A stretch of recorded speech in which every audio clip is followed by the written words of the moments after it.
Hello everybody. So we had a game on chess.com on our regular account. So this isn't part of the speedrun, this is the Road to 2100 series, which I haven't done in a little while. And while, 1700 rated players and above can definitely benefit from this, I'm going to explain my moves in such a way that lower rated players can also benefit, so it's worth a watch. My opponent is Bettins273, rated 2023. Now this is a 15-10 game. It gives me more time to think, and I don't have to talk and explain everything during the game, and so I could focus a lot better. This game I happened to do extremely well, 94% accuracy, but let's go through it. My opponent starts with b3, and I'm immediately out of book. And what I mean is I don't have a line prepared or a specific setup prepared for b3. And so it's important to know what you know of opening theory, what lines and types of positions you like to get, and it's important you have to identify exactly at what point you're out of book. So here I'm immediately out of book on move 1. So we have to focus back on general principles, right? Because the computer can't play for me anymore, right? I didn't memorize anything from here. So based on principles, you should be looking at moves like e5, d5, c5, and maybe knight f6, but I really think putting a pawn in the center is more principled even. So really the two candidate moves should really be e5 and d5. If you're considering other moves here, you really need to question why you're not grabbing the center when white offers it to you for free, why you're not putting a pawn in the center, why you're not playing principled chess. So knight f6. After all of that, I played knight f6. Like I said, knight f6 is a move. I recommend you pick e5 or d5 and put a pawn in the center. Now when you put the knight here, the only thing that means is I'll still get to play d5 or e5. But the thing is, on the first turn, I can play e5 right away. But if I play knight f6 first, he can stop me from playing e5 by, let's say, developing his knight here, controlling the square. Or if he pushes d4, I no longer have that option. So that's why I recommend choose if you like the structures with the e5 pawn or the d5 pawn, and choose one of those. I played with the knight because I have the understanding of what I just said. So, and if I wanted to play e5, I would have played it immediately. I chose not to play e5, so I move my knight first because it's a transposition. He goes bishop here. What does this threaten? It takes control over the long diagonal. So now what am I thinking? I'm thinking, okay, I developed my king's knight. We can't wait any longer. We have to put a pawn in the center. You have to do it this turn. e5 hangs. You have to play d5 or c5. You should not be considering other moves here. I'm not saying there aren't other moves. Like if you play g6 or e6, like you're still fine. That's playable. But if you want to play principled, and if you want to take my advice, you should not be looking at anything other than d5 or c5. And out of the two of those, d5 has to be more principled of the two. So you should play d5. Kind of period. I play d5. He plays e3. What does this threaten? Well, it simply develops the bishop. Now both of his bishops are developed. This is a common setup in these b3 things. They develop the knight here. They wait for me to develop my knight. They pin it. They castle. And then maybe they go here and put the knight here. Or maybe they push 2. But this is the kind of setup they're looking for. So he goes here. But the thing is, when you play this as white, these are non-threatening moves, and it allows black to do whatever he wants. I get to choose from move 1 whatever setup I'm comfortable with, and white can't do anything about that. And that's why, top players, let's say, they play more forcing lines that put pressure on your opponent, that limits their options, so they can't do whatever they want. They have to do choose from a very restricted amount of moves. So anyway, I could do what I want. So what do we want to do? We would love to play e5 if we could, but we can't. Um, so there's really two things to consider: developing or another pawn in the center with c5, because you do have the option of putting a second pawn in the extended center. You know, the C is kind of the center. It's the extended center. And you have that opportunity to do it now and grab a very nice position. I don't do that. So your second option is to develop. Now you don't want to develop your knight here because it blocks the pawn, right? So that's not a move. You can develop your bishop here because that's one of its only available squares. This doesn't make sense. This doesn't, basically only the f5 square makes sense.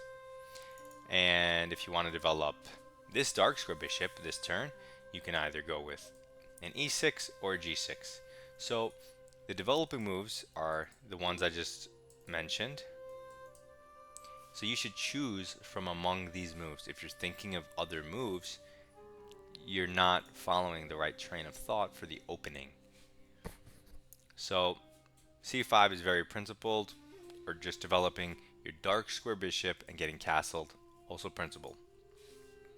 I choose to develop my dark square bishop first, and again, you can play e6, but I was of the mindset, okay, it looks like it blocks the light square bishop, but in the long run, 15 moves, 20 moves, that bishop will be fine. It will get out, or it will go to a different diagonal, it will trade, it'll do something. Like, that's not a real problem. Temporarily, it is blocked when you could have put it to f5. But then I've realized that's not the only reason I chose g6 over e6, because the bishop's free. The other reason is because if I fianchetto, I can now challenge the b2 bishop, which is the important bishop in his setup. When you open with b3, the whole point is to put the bishop here. So if I can neutralize it, why not? So I choose g6. Perfectly fine, playable. Now you know the alternatives. He develops his knight. What does this threaten? Well, it controls dark squares in tandem with his bishop, so they coordinate. And it's just a standard developing move with no real drawbacks. So what does black think here? What are you thinking? Well, you went g6. It seems logical to fianchetto. Are there other moves? Well, you could still, again, do something like c5, but he can give you a check. Not a big deal. You have pieces to block with. Okay, but I decide, you know what? I'm not in a rush. I went g6. Let me make the logical follow-up and fianchetto. I'm preparing castling. My position's solid. Not, I have a pawn in the center. My opponent doesn't. I like black here. Of course, the position's even. So white plays d4. What does this threaten? Well, it just attacks central squares, gains space in the center, allows a square for his knight, and just puts a pawn in the center, grabs some space. It does block his bishop, but the bishop x-rays through, so that if he does something like knight here, it still puts in work on this diagonal. And the drawback of this move, well, like I said, this is kind of blocked in a way, but it's still okay. However, if you compare his bishop to my bishop, I would like mine better, as I don't have my own pawn in the way. So anyway, what's the most logical move here? It has to be castle, right? If you're considering other moves in this position, like hopping your knight in, or even c5 here. I mean, c5, whatever, but castling is the logical, safe follow-up. There's no reason not to do this. There's no reason to delay it. Now I'm castled, pawn in the center, king safe. These two pieces need to be developed. C pawn needs to go here, right? Very common moves, very common ideas, but it's his turn. So he develops his bishop to this beautiful cubbyhole on d3. What does it threaten?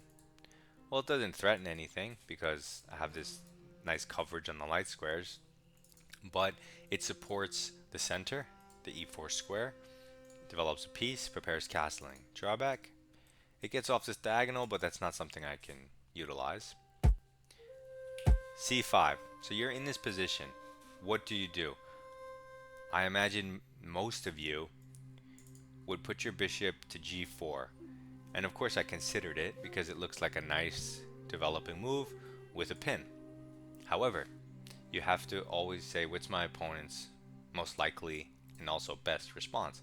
What if he just kicks it? Anytime you have this fianchetto structure, you can never retreat because it gets trapped. So anytime you have this fianchetto structure and you pin a knight and he kicks it, you're forced to take. Moving back is pointless. You just wasted time. So if you're going to put it on g4, you have to be ready to take. And now, was I ready to take? I put it here. He goes here. I take. He takes with the queen. I lost my light square bishop, and what did I gain? Nothing. So I didn't do that move. So now let's look at the knight. We don't want to put it in front of our c-pawn. We could go here and prepare, c5, let's say, because e5 is unlikely. So you can, but in many openings, you will find, and the higher rated you get, you'll understand this more and more, that you can always play c5 without preparing it. You can always play c5 without it being defended, and it's always fine. So I immediately play c5. It is the strongest move, and what this does is it gets the pawn forward, so now I'm ready to develop my knight where I want it to be, right? I don't want it on d7, I want it on c6. And if he ever takes, and this is the one thing you should consider, taking releases control over the e5 square, which is the center, which makes it much easier for you to prepare a future e5 push. The one benefit for him taking is that it opens up his bishop.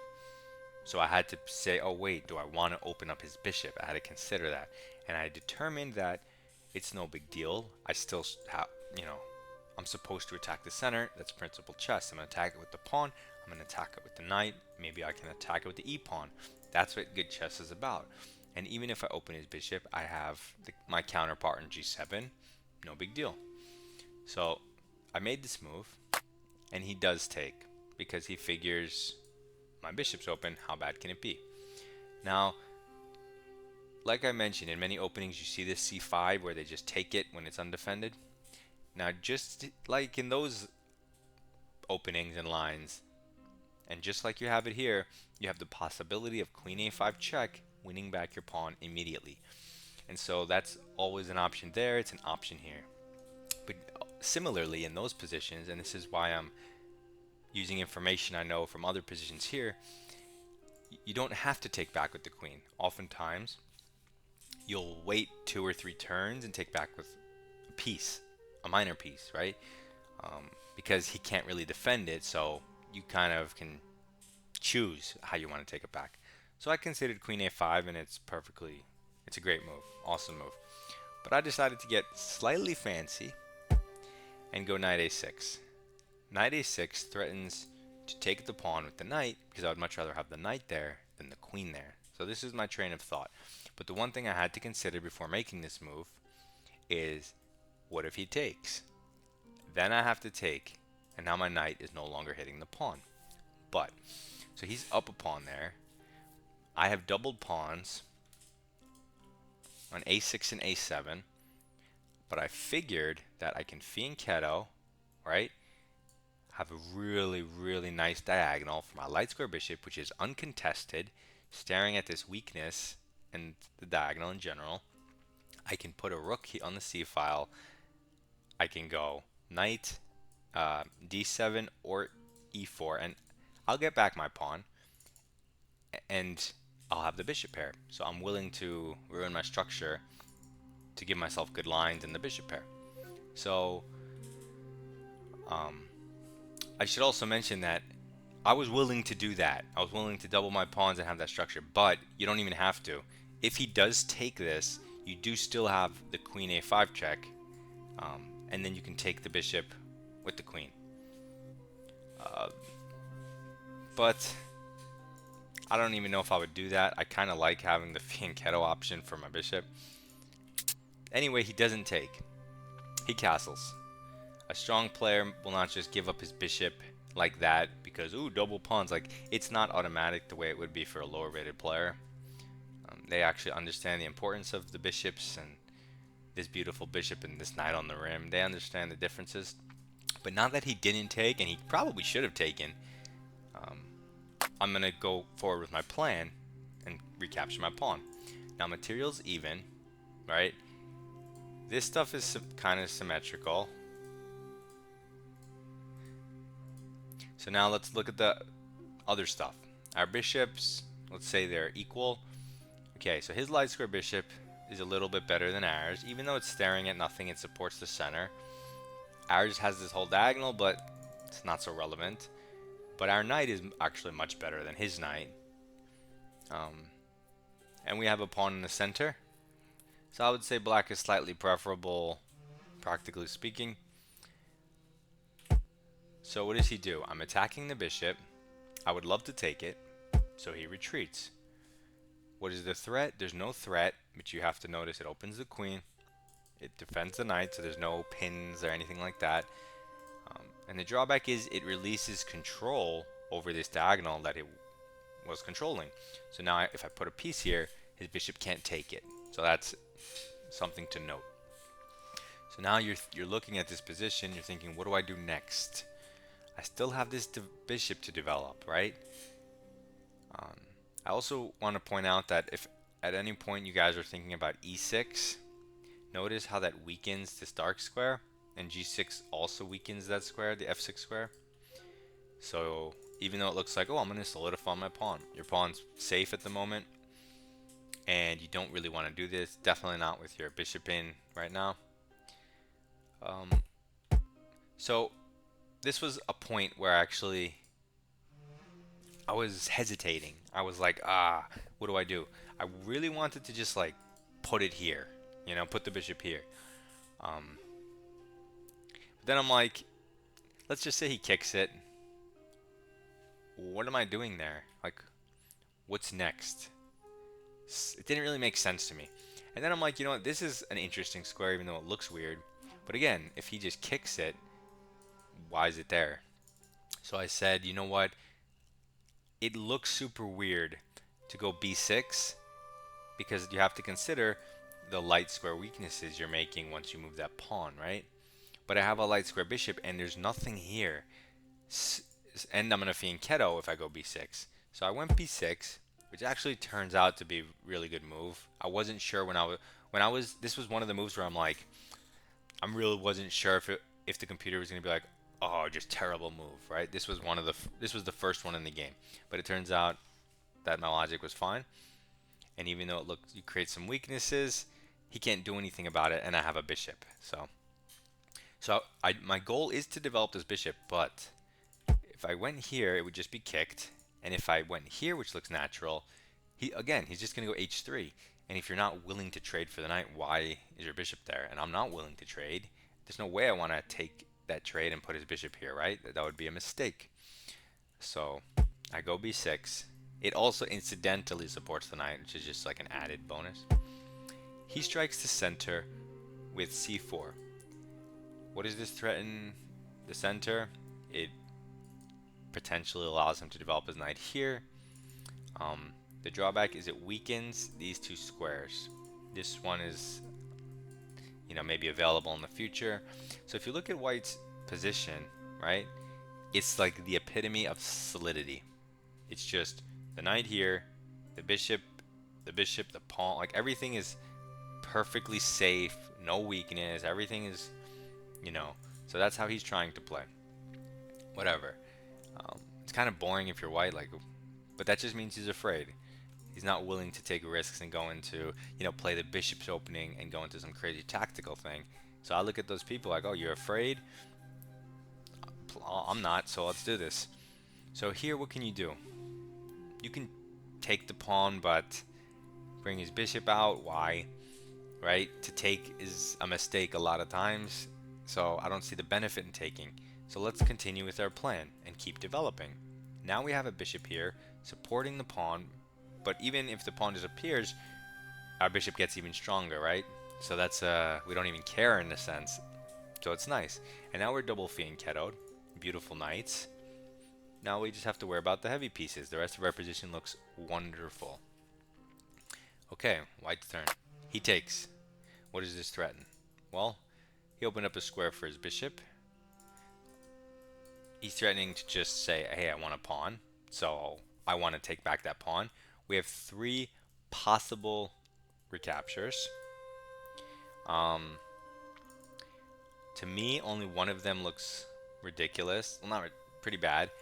Not bad, just dumb. Illogical. The bishop taking. Moving the bishop here serves no purpose because it has no follow-up. And the bishop is, you never really want to move it from this cubbyhole or this cubbyhole if you don't have to. You love snipers staying in their perch positions. You don't want to move them to the front lines for something like that. So you could take with the knight, which is oftentimes the default recapture, taking with a knight, moving it a little forward because it takes forever to move. It makes sense. But I said, you know what? These are my 3 undeveloped pieces. I want to develop a piece as opposed to move the same piece twice. And so I make the even better move, queen takes pawn, developing a piece. Now I'm black. I'm black. But my rooks are connected. His knight's not out and his queen's not out. He's 2 moves behind from connecting his rooks, but I'm black. Right? So yes, white's solid. No weaknesses. But worse. Okay. I only followed principles. I didn't do anything crazy. His turn. Takes my queen. I have to recapture. Again, I already made the case for why bishop in here doesn't really make any sense because its best square is to just go back where it is. So, take with the knight. And that's the only way to maintain the advantage. This game has lots of points where it's only moves for either side. So this is one where to keep the advantage you have to take with the knight. And now we have beautiful knights in the center, beautiful open diagonal, beautiful things staring at his bishop, which you have to notice when the knight moves, right? Because if he misses that, he loses instantly. But he's a 2000, he's not going to miss that. So he captures my bishop, nothing to think about, you have to take with the king. Fine.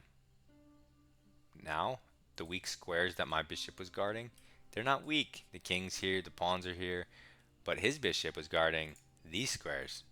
And those ones, he doesn't have a king here, so they look a lot weaker, right? So that trade of bishops, kind of good for me. Although, probably equal, but if anything, good for me. Okay, so what does he do? He develops his knight here because it's the only available square, because I have this one. So what does it threaten? Well, let's look at the forward jumps. He could jump here. If you ever want to see the real threat of a knight, you look at 2 forward jumps. You look at the first and then the possibilities from there. It takes longer, so you can't always do it, but I noticed that when he gets here, it doesn't actually matter.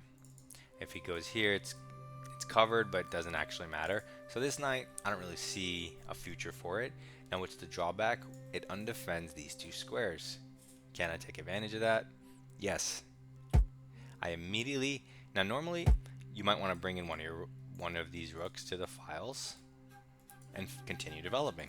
But if you're going to make a move with a tempo, you're not wasting time. So I'm improving my knight's position with a tempo on this hanging bishop, right? Which also gets out of the way for when I put a rook here next. And it improves the knight's position because he has to do something about this. If he defends it, I'll take it gladly and have the only strong bishop. If he moves it, well then I can move my rook. So he moves it. Wise decision, because you don't want me to take that. Okay, what does it threaten?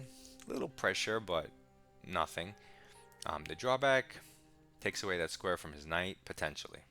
And potentially there might be a b5 tactic at some point. I was trying to make b5 work. I don't remember if it was here exactly, saying, well, now your bishop's kind of trapped. You can't move it. It gets captured on any of these. But then I said, oh no, unfortunately, if he puts a rook here and I take, let's say his bishop, and he takes my knight, I can't take his pawn because my other knight's hanging. So I didn't go for that, even though it kind of looked cool. Instead, I said, let me just play principled. I don't know the consequences of b5. I don't feel comfortable playing b5. I'm just going to develop a rook and apply pressure. Logical move. He develops his rook and applies pressure to both of my knights and the c-file in general. So now my knight's under attack. That's the threat. The drawback is, well, he put this rook here, so now if he ever wants to contest this file, he'll have to move this one and then this one over. So if you're going to put this one here, he's kind of chosen to play on A, B, and C, not really D. But okay, that's fine. But my knight's under attack. I have to move it. Now, you can't move it forward, and moving back, these are the two back squares. Moving back, you generally don't want to, unless you have to. So I have to move back, but I'd rather move less back, if that makes sense. So I moved here, which doesn't block my pieces as much and is more forward and is supported by the knight, so I can hop that one in if he takes. So it's just a better square. He does take, so you can recapture with the bishop and the knight. And now, again, if you take with the bishop, it doesn't come with threats, and if I ask you what's your best square for it, again, it's to go back. So I always want your default capture to be knight, and then I want you to check it concretely, move by move, with the pieces, because knight might not be the case, but I want it to be your default. So if you're playing a fast game or you're low on time, you auto take with the knight. So anyway, I take with the knight. Now my beautiful bishop supports my central knight, which coordinates on this square, which I was trying to make something work. But his knight currently covers this square. I was actually considering something like this to get control of the square. Anyway, it's his turn. So he immediately covers that square. He sees what I'm trying to do. I mean, I don't know if you saw the g5 plan, but he knows I'm trying to infiltrate on d2. And if he wants to move his knight, he has to cover that square. So that's the idea behind it. If there's no threat, the drawback is it disconnects his rooks. It disconnects from the back rank. And so there's two ways to play here, according to me. I mean, according to the engine, there's probably a ton of ways, but according to me, there's two ways, and that's try to double on the D file, since he can't contest the D file in any way, because he can't go here or here, or do the most natural move in the position, rook AC8. I just was not sure if rook AC8 led to anything other than lots of trades. So I bring my rook over, he brings his rook over, right?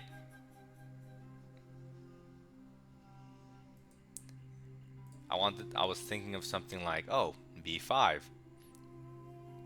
but it doesn't actually work, I don't think. And then I was looking at, I move my rook, he moves his rook. What else was I looking at? I was looking at a ton of stuff. I think I was looking at just ways to mess with his bishop, and I couldn't determine that I got anything out of it. It happens to be the best move by the engine, but I chose the secondary path because I figured even if he doubles here, there's nothing here.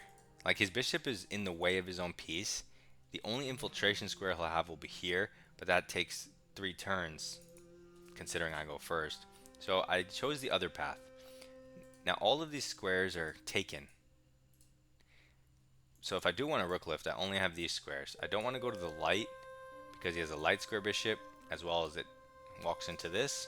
So I chose to lift my rook here with the idea of doubling, saying I will have play on the D file and you will not have play on the C file. Let's see if it's true. He doubles, which is what I expected, because like, what other ideas does white have? He has to try to, I guess, go here after moving the bishop somewhere. Of course, I just double, and the game's pretty even. So it's move 19. I'm still waiting for a mistake from this guy. He's still waiting for a mistake from me. He decides, now that I've double stacked, I have the threat. I mean, it's not a checkmate, because if I check him and he takes and I take, he can go bishop f1. Not that it's a great move, but it stops checkmate. Although, I guess bishop a6 there would be quite the nuisance. So yeah, he definitely goes h3 to create lift for his king, and he doesn't have to worry about these ideas. Fine. So you're black here. It looks like your pieces are completely optimized, right? It looks like this is perfect cover. This is perfect. Your position's perfect. I don't want to move, right? That's what it looks like. But you have to make a move. You have to do something. And so it's like, okay, if they just let you make 3 moves and said, you know what, improve your position. You have 3 moves. What would you do? Like, think of it like that. What looks like it could improve my position, right? And now that we have the time, we can look at it. If I move my bishop anywhere, is that an improvement? I don't see an improving square. The knight. I mean, I really don't see a better square than this. Unless you have some idea here if the bishop moves, but like, I just don't see it. Um, this rook, I mean, there's no better square. The king, it's a little too early to start walking up the board, no better square. The pawns, I mean, you're not going to just lose pawns or lose this pawn. Pushing these seems somewhat random, and you have every time you push a pawn, you create weaknesses. So how is that improving your position in a way? Um, you can make the argument for a flank pawn like h5, saying, oh, it gains a little space on the side. There's no way that's going to worsen my position, so it's like an improving move and a pass at the same time. Fine. You can also argue similarly with the a pawn sometimes, but we want a real move that's substantive, it does something real in a real game. And so I go with knight d2 because I can't see a way to improve anything. I can give this check, he can take, I can take, but with my rook back here, what's it doing? It's not doing anything. It can't go behind the pawns because this rook protects everything. So I said, you know what? I don't want to get on the back rank. I want to get on the 7th rank because there's nothing on the back rank, but on the 7th rank there's pawns. So if I can get there, I can at least eat something. So I was trying to come up with a plan to get a rook here. So I decided to sack my nice knight because it's aesthetically pleasing, but other than pressuring the f2 pawn and the d2 square, I'm not sure what it's doing. So I jump into d2 because it comes with a threat. What's this threat? Well, not only am I going to take your bishop, and which I would love to play an endgame like that, knight versus bishop, but I can also take here, and if you take back, I win a pawn. So you can't allow that. So he basically has to take, but then of course I take with my rook. So what's my idea? My idea is, well, now, yeah, I gave up my knight, but A, my bishop is fully open now. My knight's not in the way, his knight's not in the way, and B, I have a rook here and he can't get rid of it. He doesn't have to trade and leave me with the only rook on it. Like, he can just ignore me. But at least my rook's here. That's something. That's the way I justified this.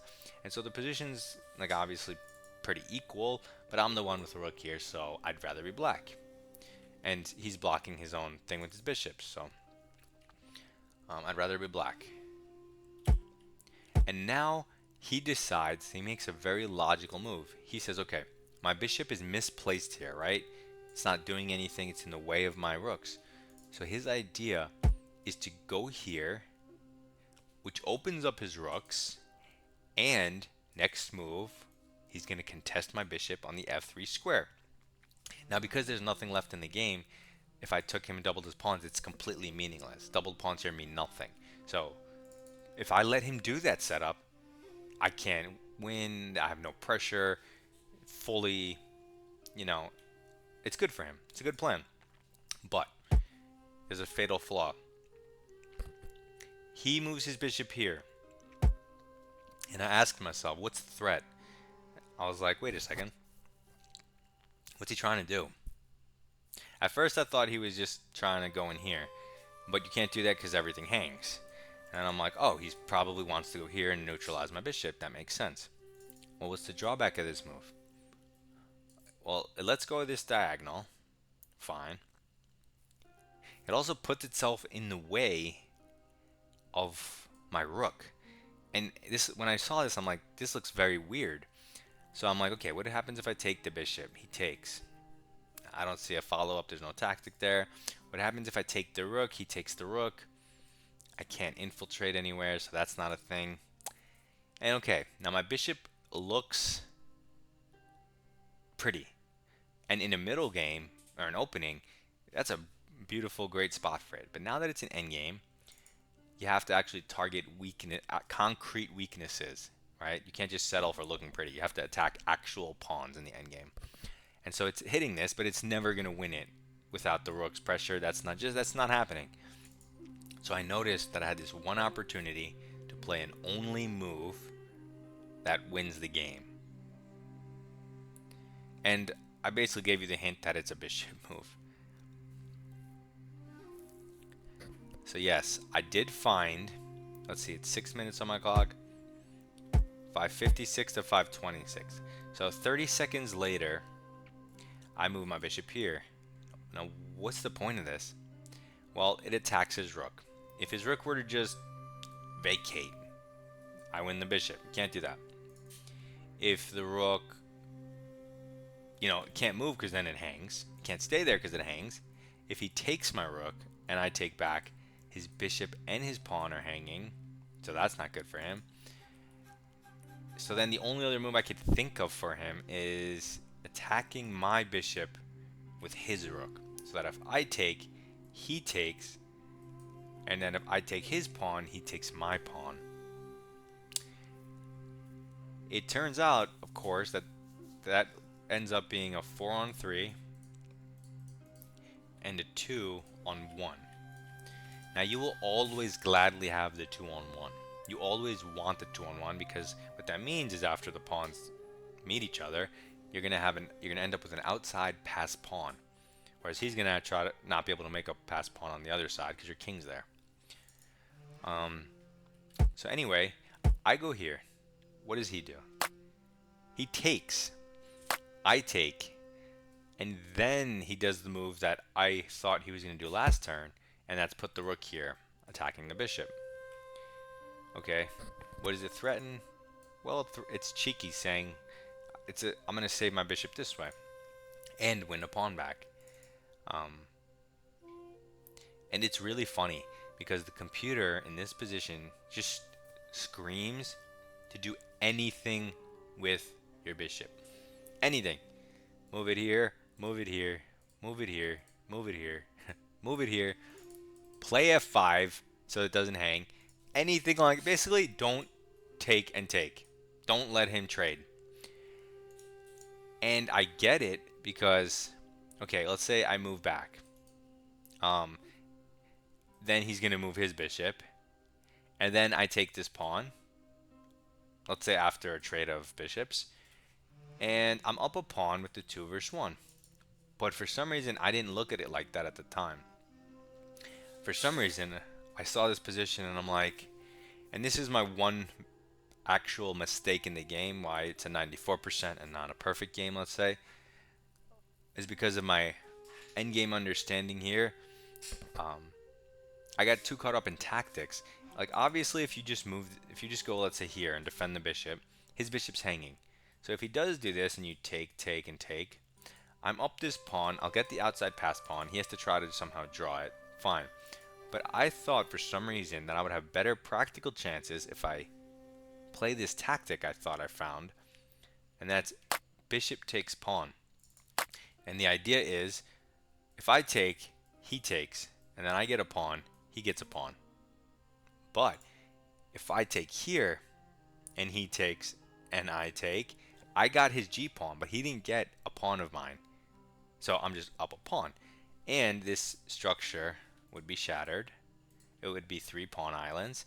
And I thought that in a long-term endgame, once we trade the rooks, or even if we don't, my rook and or king would have access to these pawns because of the weak squares, since the g-pawn's missing. So I threw in this tactic, which I thought was clever.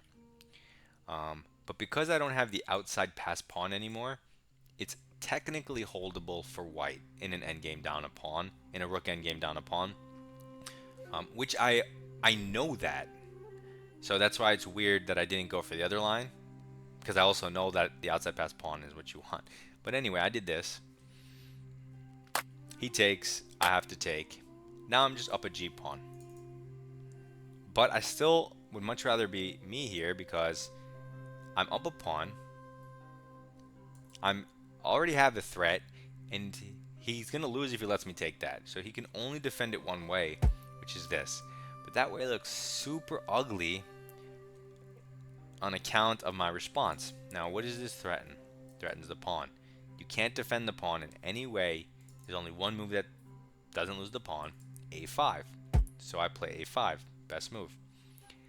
And it's so ugly because now the rook looks trapped. And why? To defend this pawn for the rest of the game. So it looks super bad for him. So now white has an only move to keep the balance in the game. And based on everything I just said, it makes sense. So his rook is super ugly, very trapped, defending his pawn. How to break out of that scenario? So the only move,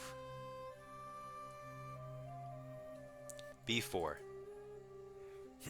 And I was worried about, not worried, like I was worried in the sense that, oh no, my winning chance is not like I was going to lose. Because you can't ignore it, because then he'll just win this pawn. And if you take and he takes, well, you can't defend this pawn, so it's just going to end up being a liquidation. So basically b4 liquidates the pawns on that side of the board, and then he's going to hold the 4 versus 3, which is why this tactic isn't actually good for the endgame. Right? 4 versus 3, you're not going to win it. But he misses this one opportunity, 2023 rated player, and plays a3. And when I saw this, I said, that's not good. Why? What's the threat? It looks like he was preparing before, but it was already prepared. That didn't really make sense. But the downside is it undefends this square. Right? This pawn's defended, I can't attack it. Pawn's undefended, I can attack it. So, rook behind it. And again, best move by a mile is this one. And it just comes from the logical questioning and observation. Oh, he moved his pawn? Oh, it weakens the square? Oh, I can attack the square? That's it. Now, what can he do? He can't save it. He has to push it. So he pushes it. Now, I would love to do something like this and trap this, but it doesn't work. And again, he's going to take, so we have to take. So we capture. And now, if white's going too quickly, he can auto-capture like this. And then we play b5, kicking the rook. His rook has to move. We win this pawn. We have an outside passer. Doesn't matter that he takes this. Not going to end well for him.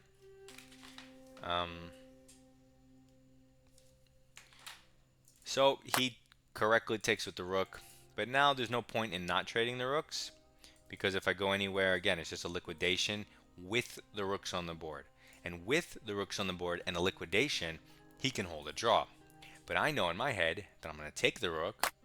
He's going to take back, and I calculated this beforehand. And I determined that in this position, I have a winning king and pawn endgame. Now, how could I come to that conclusion when the pieces are so far apart and there's still so much on the board? Well, before I did, let's say from back here, before I did this move, I wanted to make sure this all worked. So about there, I calculated that here, I need to run my king, which is what I did. And so I'm going to play out the game because what I calculated is the game. So I calculated king f6, most active move. Now in your mind, if you're thinking, let me push pawns, you have to understand that the king is a piece. It's a piece. The only reason you don't use it is because you don't want to get checkmated. I can't get checkmated here. I absolutely need to develop my last piece. Boom, run it to the center. And now I was calculating, if I go here, he goes here, here, here, here. Wait, I can't actually reach the pawn. Am I winning? What do I do with that turn? Do I go here and give him back the turn? What if he goes a4 and I go h5? Do I put him in zugzwang? How does this end? But I calculated that I get my king here, he's going to run up, I'm going to run up, he has to go backwards, which I thought he might miss because it's not so easy to go backwards to get there in time, but um, he did find it, which was kind of cool. Again, I moved to the side to force this because you can't let me just queen, right? So everything's forced basically.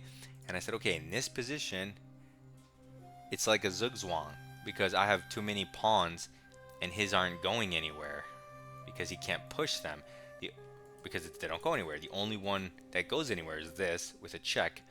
And if I move my king, he technically shoulders me, right? And if I move it here, he can shoulder me this way. So, I mean, you could play any move here and they're all winning. But like the surgical move that stops what I just said and everything is f5. Now he can't play this, right? If he moves his pawn, he's in zugzwang. If he moves this pawn, he's going to be in zugzwang. And this pawn, again, he only has 2 moves. So at some point, he'll have exhausted his remaining pawn moves, and he's going to have to move his king. When he does, I'll either get in this way or this way.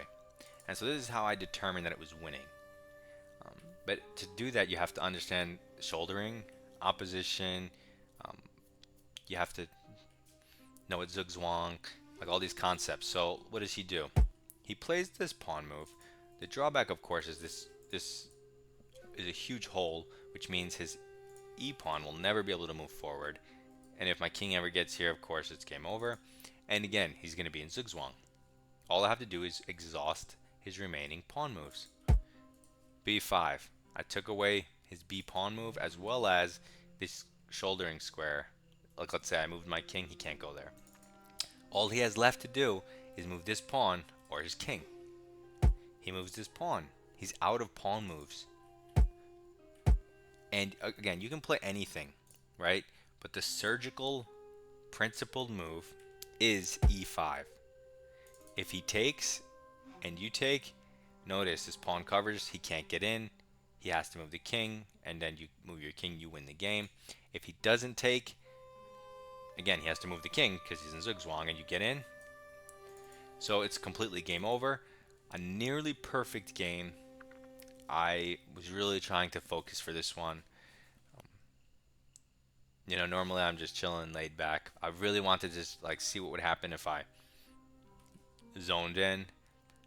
And I had a really great game with the black pieces. I played a lot of principled moves. I'm very proud of this game. Hopefully you learned something. Hopefully you can follow my thought process, exactly what I was seeing at every turn, at every moment, and you can compare it to your own views. Good luck in the rest of your chef stuff. If you want me to analyze your games, submit them in my Discord. Goodbye.